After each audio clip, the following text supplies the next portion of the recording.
Hello students, now we have come to the next video lesson, and in this video lesson we will study about the painted image which was described as the magical art by Abul Fazl. चित्रों के माध्यम से मुगल इतिवृत्त क्या बताना चाहते थे और अबुल फजल ने इसको जादुई कला क्यों कहा, आइए जानने की कोशिश करते हैं। पेंटेड इमेज या चित्रकला के माध्यम से किसी भी घटना से दिखाने की कोशिश होती थी और जो कि काफ़ी सफल भी होती थी। जैसा कि आप जानते हैं, किसी विद्वान ने भी कहा है, 1 picture is equivalent to 1000 words. जो हमारे 1000 शब्द बयान नहीं कर सकते, व्यक्त एक्सप्रेस नहीं कर सकते, वो एक चित्र के माध्यम से हो जाता है और चित्र कहीं ज़्यादा गहरा असर छोड़ती है या छोड़ते हैं लोगों के मन पर।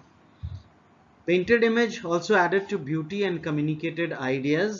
आप देख सकते हैं, आपकी ही पुस्तक का एक पिक्चर है जिसमें जहांगीर शहजादे खुर्रम को एक पगड़ी में लगाया जाने वाला ज्वेल दे रहा है और ये बादशाह नामा से ये लिया गया है और आर्टिस्ट का नाम है पयाग।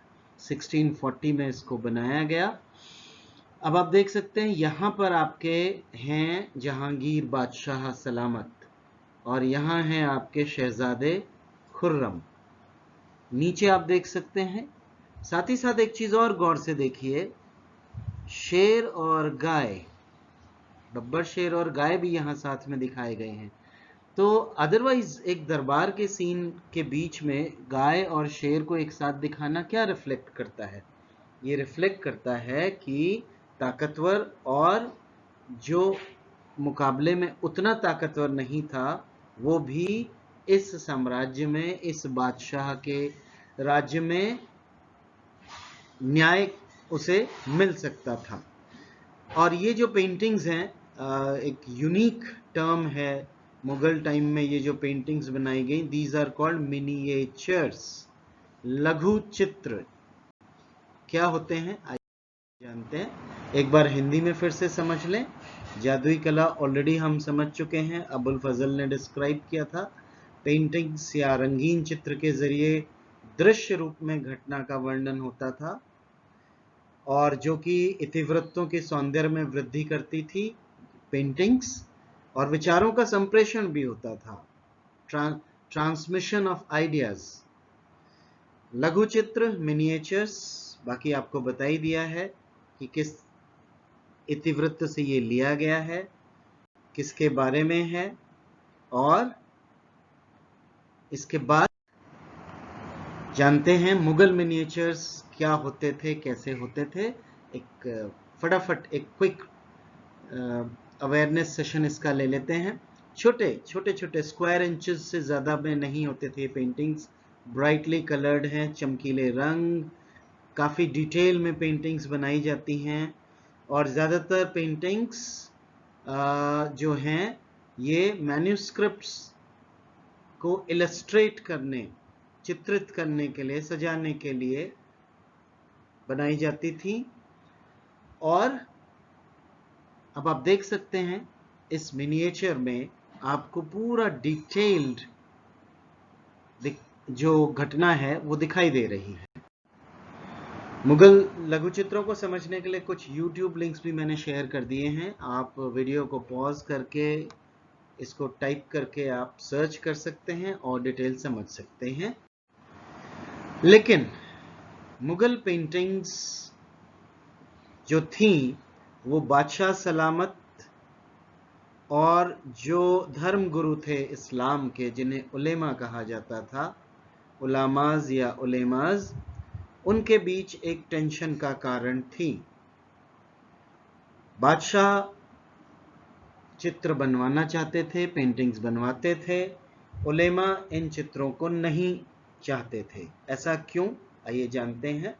सबसे पहला कारण इस्लामिक प्रोहिबिशन। इस्लाम में मूर्ति या आइडल्स को मानने और पूजा करने की मनाही है। तो ये माना जाता था कि जो आर्टिस्ट पेंटिंग्स बना रहा है जिसमें इंसानों को दिखा रहा है, जानवरों को दिखा रहा है, उसमें वो एक तरह का क्रिएशन कर रहा है, वो बना रहा है। और पावर ऑफ क्रिएशन सिर्फ गॉड के पास है, अल्लाह के पास है। जो भी कुछ बनाना है, सृजन करना है, उसकी शक्ति सिर्फ ईश्वर के पास है। इंसान उसे अपने हाथ में लेने की कोशिश नहीं कर सकता। इसीलिए पेंटिंग्स अलाउ नहीं होनी चाहिए जिसमें इंसानों का चित्रण हो। उलेमाओं और मुगल बादशाह के बीच तनाव का स्रोत रहा। लेकिन हम अगर हिस्ट्री में डिटेल में जाएंगे तो हम देखेंगे बहुत सारे मुगल रूलर्स उलेमाओं से ज़्यादा पावरफुल रहे, in spite of getting strict challenges from ulemas and the religious teachers of Islam in their rule, in their empire. इसीलिए पेंटिंग्स बनती रही, लेकिन तनाव का स्रोत ये बना रहा, दोनों के बीच टेंशन्स। आइए देखते हैं कि ह्यूमन फिगर्स को तो अलाउ नहीं किया इस्लामिक आर्ट ने, तो उसका सब्स्टिट्यूट, उसकी जगह पर क्या क्या सुंदर चीजें क्रिएशन के रूप में अलाउ की गई। एनिकोनिज्म कहते हैं इस विचार को, जिसमें it is the avoidance of images of sentient beings in some forms of Islamic art. मतलब वही इंसान, जानवर, उसका चित्रण ना हो के बाकी चीजें दिखाएं। किस तरह से दिखाएं? ज्यादातर आप देखेंगे ज्योमेट्रिक पैटर्न्स, ये सब ज्योमेट्रिक पैटर्न्स हैं, ये ज्योमेट्रिक पैटर्न्स हैं, ठीक है। कैलीग्राफी, सुंदर हैंड राइटिंग, सुलेख के जरिए, स्टाइलिश राइटिंग के जरिए, इसलिए हमने देखा था नस्तलीक शैली के बारे में जब पढ़ा था। सेरेमिक वर्क, मोज़ेक्स, आप देखेंगे जो भी पत्थरों से कलाकृतियां इन्होंने बनाई, अलग अलग सुंदर रंगीन पत्थरों से, दैट वाज अलाउड।